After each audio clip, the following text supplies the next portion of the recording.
যুক্তরাজ্য সফরে ব্যস্ত সময় পার করছেন প্রধান উপদেষ্টা ডক্টর মোহাম্মদ ইউনূস।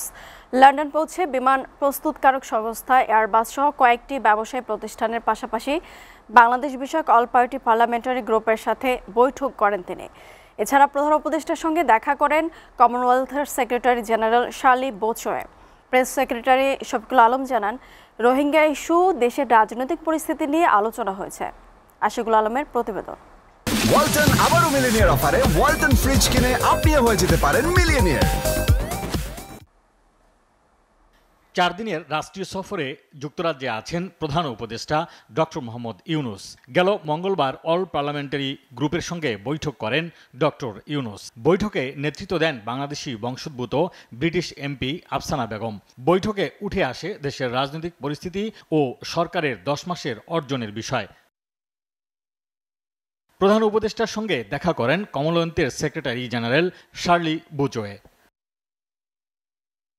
প্রধান উপদেষ্টার প্রেস সেক্রেটারি শফিকুল আলম সংবাদ সম্মেলনে জানান, 12 জুন ব্রিটিশ রাজা তৃতীয় চার্লসের সঙ্গে সাক্ষাৎ করবেন প্রধান উপদেষ্টা। 13 জুন বৈঠক করবেন বিএনপির ভারপ্রাপ্ত চেয়ারম্যান তারেক রহমানের সঙ্গে, যেখানে আলোচনা হবে সংস্কার, জুলাই সনদ, নির্বাচন ও রাজনৈতিক পরিস্থিতি নিয়ে।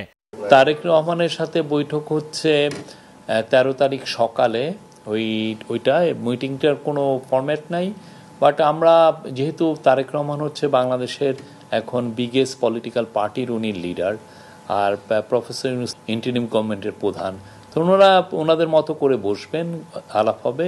প্রবাসীদের ভোটাধিকার ও পাসপোর্ট নিয়ে জটিলতা দূর করা সহ পাচারকৃত অর্থ ফেরাতে সরকার যুক্তরাজ্য সরকারের সঙ্গে আলোচনা করছে বলেও জানান শফিকুল আলম।